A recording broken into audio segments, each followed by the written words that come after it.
Listening Test 3. You'll hear a number of different recordings and you'll have to answer the questions on what you hear. There will be time for you to read the instructions and questions, and you'll have a chance to check your work. All the recordings will be played once only. The test is in 4 sections. Write all your answers in the question booklet. At the end of the test, you'll be given 10 minutes to transfer all your answers to an answer sheet. Now turn to Section 1. Section 1.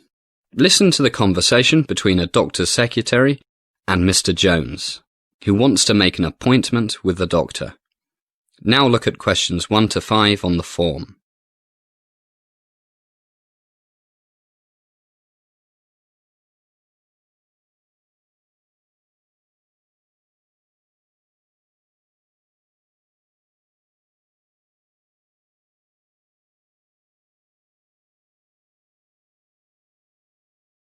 You'll see that there is an example which has been done for you. On this occasion only, the conversation relating to this will be played first and repeated. Good morning, Dr. Ritter's office. Can I help you? Hi. Yes, I'd like to make an appointment to come in for a checkup, please. Okay. May I have your name, please? Yes, it's Jones, Peter Jones. And you want a medical examination? That's right. Now we shall begin. You should answer the questions as you listen because you will not hear the recording a second time. First, you have another chance to look at questions 1 to 5. Listen carefully and answer questions 1 to 5. Good morning, Dr. Ritter's office. Can I help you? Hi. Yes, I'd like to make an appointment to come in for a checkup, please. Okay. May I have your name, please? Yes, it's Jones, Peter Jones. And you want a medical examination? That's right. By the way, my name's Rebecca. I'm Dr. Ritter's secretary. Have you seen Dr. Ritter before, Mr. Jones? Actually, no, Rebecca. We've only just moved to Los Angeles 2 days ago. Great. Welcome to LA, Mr. Jones. Thank you. When would you like to come in? Any time this week would be fine. I don't have to go into office until next Monday. Okay, let me see. But first, to see how long you'll need, could you tell me why you need the medical? My insurance company needs it, and my company's, we're in real estate. Medical insurance also wants me to have one. Kind of killing 2 birds with 1 stone. Sure is. Insurance companies want a fairly complete examination, so that means you'll have to come in the morning, and don't eat or drink anything after midnight the night before. No problem. Let me see. Would 9 a.m. Thursday be convenient? 9 a.m. Thursday. No problem. Oh, I forgot. We have a meeting with my children's new headmaster that morning. That's at 11. Look at questions 6 to 10.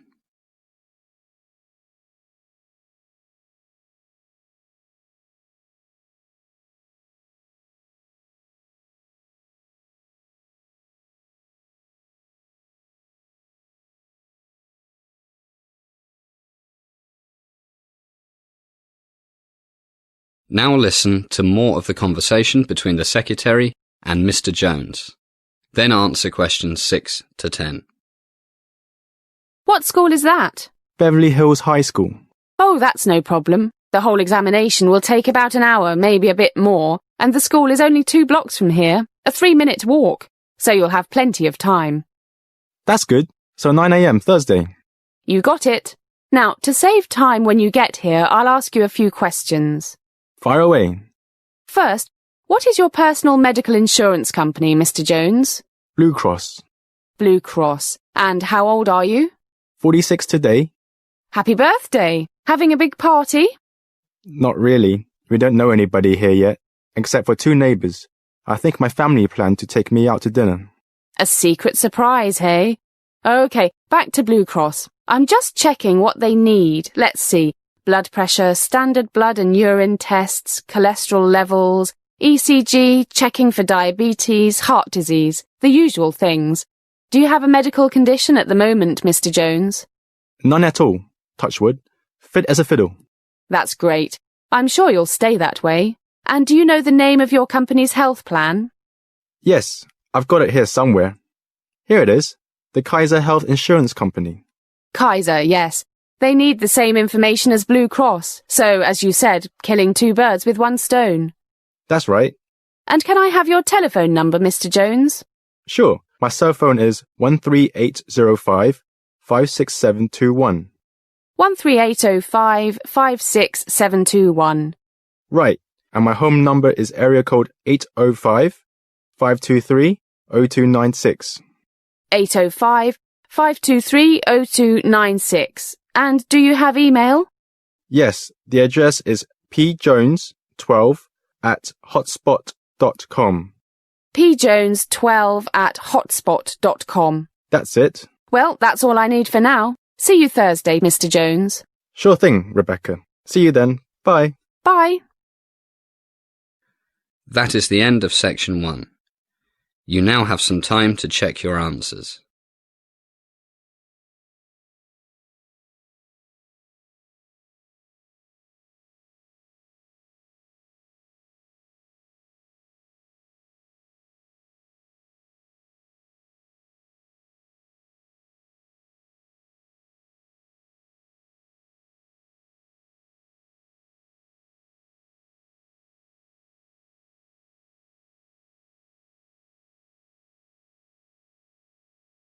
Now turn to section 2. Section 2. You are going to hear an introduction to a group tour to Australia by a travel company manager. First look at questions 11 to 15.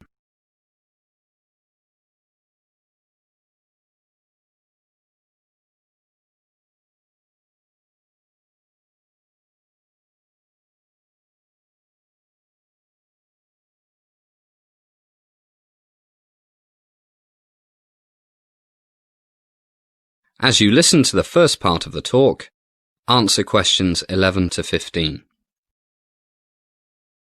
Good morning, everybody, and welcome to Morning Sun Travel. I'm Rick Smith, and I manage our group tours to Australia, New Zealand, and the South Sea Islands. It's good to see so many of you here. As you know, I'm going to introduce our latest product, the 21-day Grand Australian Tour. First of all, why did we develop this new tour? Well, our 2-week Aussie tours have proved really popular over the past few years, so after doing some market research, we found that there's a demand for a longer tour. In fact, looking around, I see some faces I recognise. You two went on our Australian tour last year, right? Great. Good to see you back again. If you think I'm exaggerating about Australia, you can interrupt me. Another thing. It's a long way from England to Australia, and many of our clients think it's a pity to go all that way for just a couple of weeks. So, our first 3-week tour will head off in early November, about 3 months from now. Now, if we dim the light a bit, I'll show you some slides of what we'll do and see down under. Our first stop will be Sydney. It's one of my favourite cities, and we'll arrive mid-morning and check into one of my favourite hotels, the 5 Seasons Hotel, Sydney. America's most popular travel magazine selected it as the best hotel in Australia. Believe me, it deserves every one of its 5 stars. It has fantastic views of Sydney Harbour, the famous Opera House and Sydney Harbour Bridge. And for those of you who were born to shop, it's just a short walk away from Sydney's major shopping and business districts. Great restaurants and bars, and for those of us who like to keep fit, there's a state-of-the-art spa and fitness centre with sauna and heated outdoor pool. We'll have lunch in the hotel, and then off we'll go to explore. No time for a rest. To get over jet lag, it's best to get out and do something energetic. Our first afternoon, we'll stroll around the harbour and visit the Sydney Opera House. Then we'll have a relaxed evening dining at Luigi's Place, one of the city's best Italian restaurants. Day 2. Lots of fresh air. We'll have a day trip to the Blue Mountains. Just look at these slides. Wonderful views, complete with a walk through temperate rainforests. And these pictures are Featherdale Wildlife Park, the best wildlife park in Sydney, where you can feed kangaroos, have your photo taken with koala bears, and see over 2,000 different other types of Australian animals, including crocodiles, Tasmanian devils, wombats, Look at this picture of a wombat. Looks like a bear with short legs. And penguins, dingoes and snakes. Lots of snakes. Some of Australia's snakes are the most poisonous in the world. And you can also learn about Aboriginal culture. And, this is fun, try throwing a boomerang. As the talk continues, answer questions 16 to 20.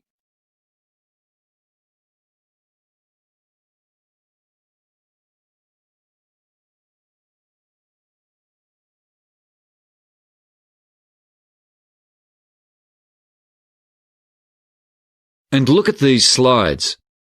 Australia's Grand Canyon, the Megalong and Jamison Valleys. Incredible! On the way back, we'll get in our bus and stop at the Sydney 2000 Olympic site, where you can see Stadium Australia, the Superdome, the Aquatic Centre, the Olympic Village, and lots more. So, day 2, great day. But that's not all.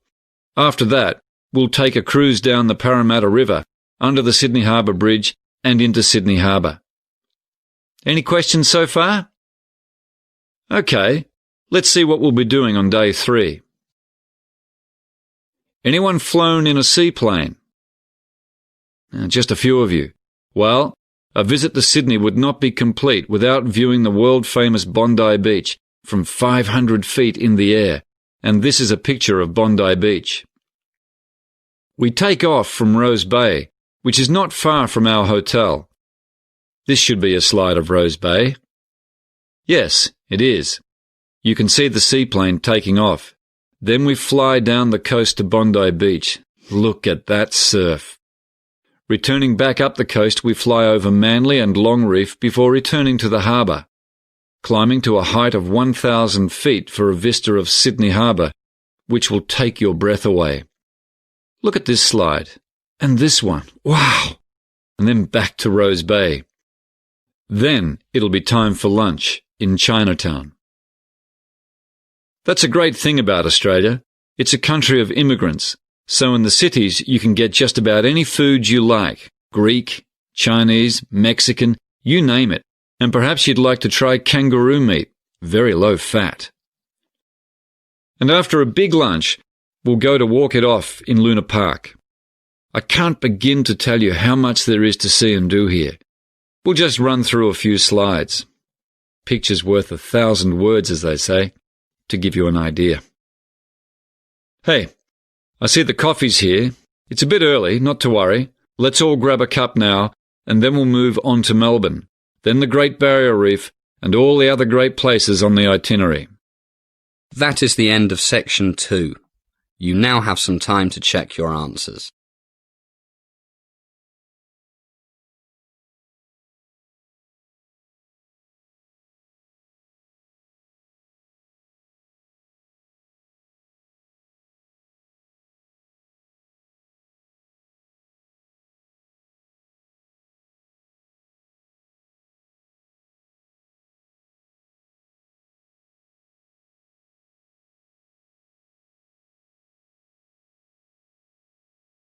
Now turn to section 3. Section 3.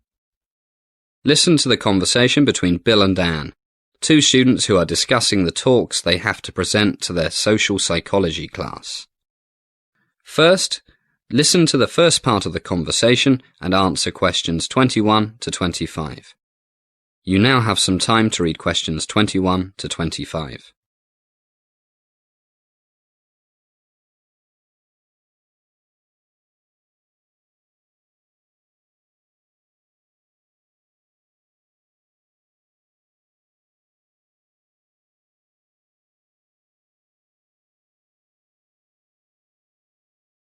Hi, Anne. How's it going? I'm going mad. I haven't even started preparing my talk for tomorrow's political science class. Me neither. I've been so busy looking after my mum. She's still ill. Yeah. The doctor says I should get someone to do all her cooking and cleaning for another week or so, but we can't afford to employ someone to help her. The neighbours are all too busy. It's not that I'm too busy with my other classes. That's really tough. I've got no excuses for not being prepared. Too much time playing computer games. Now, how many times have I told you? I know, but at least I've got a topic. Which is? Well, it's about an experiment in Los Angeles, I think, that I read about in social studies at high school. It's about how wearing a uniform can change people's personalities. This professor got a lot of his students to agree to take part in an experiment during the summer vacation, but he wouldn't tell them anything about it. As the conversation continues, answer questions 26 to 30. You now have some time to read questions 26 to 30.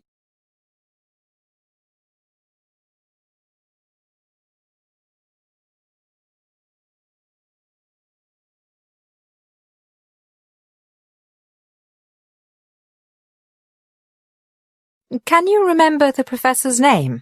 No, but I think he was from the University of California at Los Angeles. Well, at least you've got the most important thing, a topic. I haven't even got that.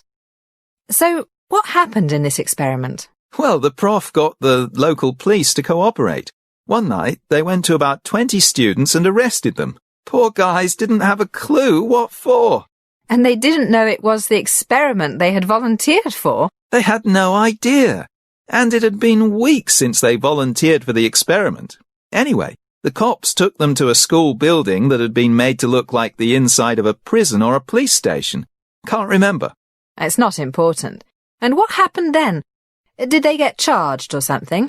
Don't know. They must have been told something, but that's not the main thing. Which was? Well, what they didn't know was that about 8 other students were waiting at the police station, or whatever it was, dressed up as prison guards. Hey, now I think I read about that ages ago. The experiment took place in the early 70s, and the students dressed as prison guards were told to act like prison guards. I've just thought of something. Did the arrested students know the other students? I don't know. I wouldn't have thought so. No, different schools, because otherwise the ones who thought they'd been arrested might have realised it was the experiment they had signed up for. Guess you're right. But then what happened? Remember? Yeah, the guards really got into it and started treating the other guys like they see on the movies, making them do press-ups, cutting their hair really short, not letting them sleep. A real power trip. The poor guys were terrified. Yeah. The experiment was supposed to last for a week, but things got out of control, remember? The guys who thought they were prisoners, not guards, started having nervous breakdowns. Hey, look at the time. I gotta go. At least you've got something to talk about. How role-playing can get real, especially when we put uniforms on. Yeah, and the students were normal, nice guys. Who didn't waste time with computer games. That is the end of section 3. You now have half a minute to check your answers.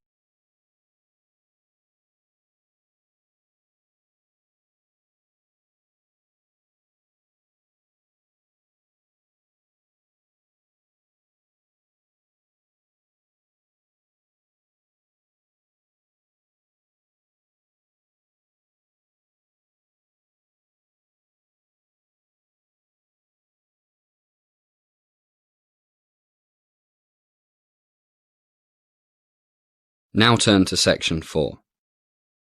Section 4. You are going to hear a lecture about sales and marketing. You now have some time to read questions 31 to 40.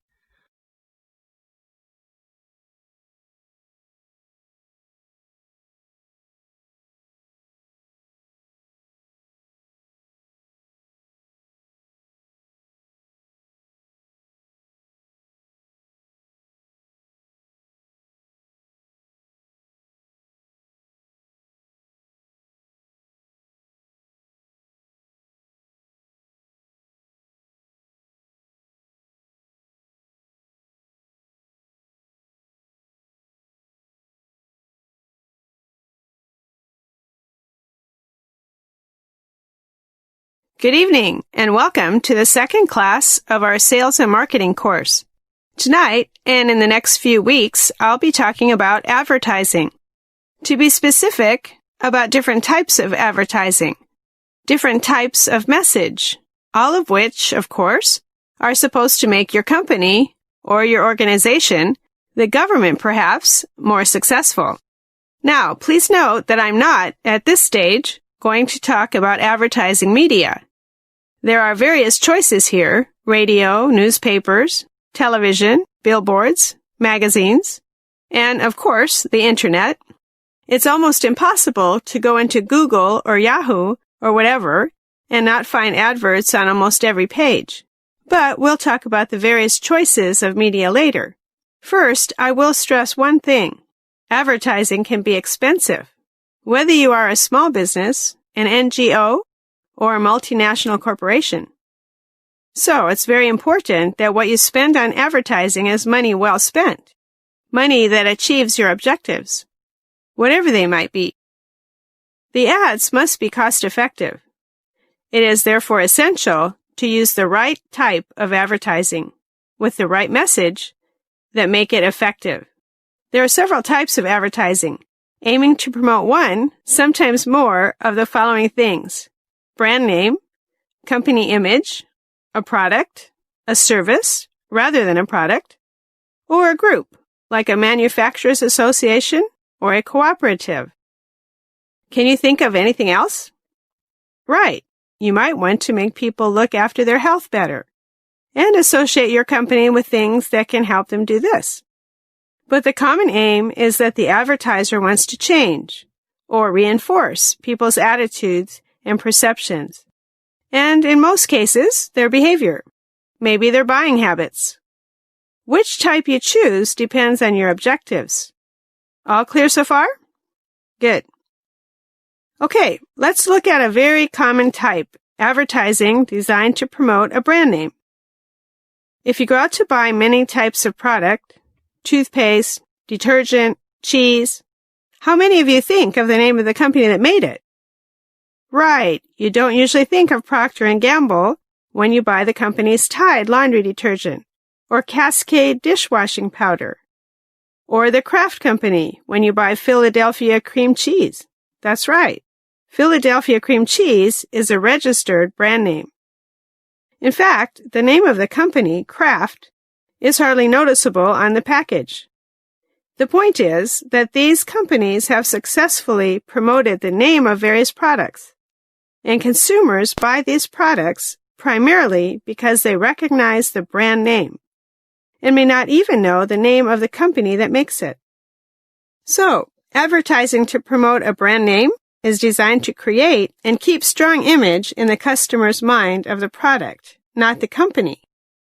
For example, would you buy Shell? You know, the big oil company. Would you buy Shell beer?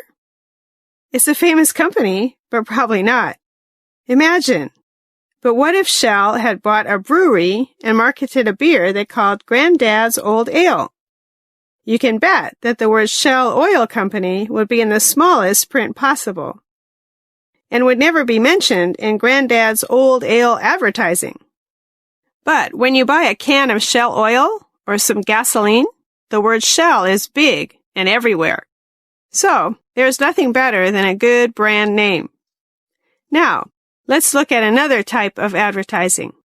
Advertising that is designed to promote a company image. Imagine you've started a new company. You might want to start by getting the company name known first, before you worry about advertising your products and services. One company that did this was in San Francisco, the San Fran Video Store. The managers decided to promote the company name rather than promote the videos they rented out. They put small ads in local newspapers that simply said, San Fran Video Store, a great selection of movies. And they also had people handing out little cards with the same message on them, plus a list of the store locations. So they didn't spend a fortune on advertising. They put most of their money into making sure they had a great selection of movies. And it worked.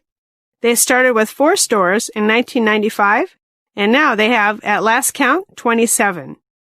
Now, can you think of examples of companies advertising both a product and the company name in the same advert?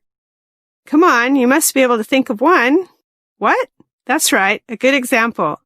makers of luxury things like perfume and fashion. For example, when Chanel brings out a new perfume, the advertising message is always something like, Nightlight by Chanel. This almost immediately gives the new perfume a good reputation because it's by Chanel, and also reinforces perception of the company name. So, the different types of advertising might not be mutually exclusive. The important thing is that the objectives must be clear, mutually supportive, and not contradictory. Another type of advertising is designed to promote a service rather than a physical product. But our time is up, so we'll leave that till next time. Good night, everybody.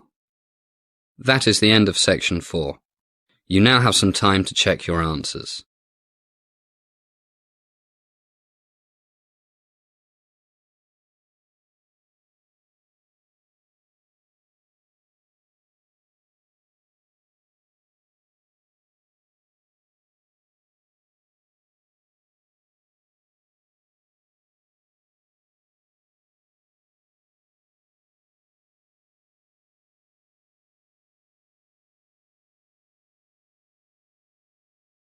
That is the end of IELTS listening.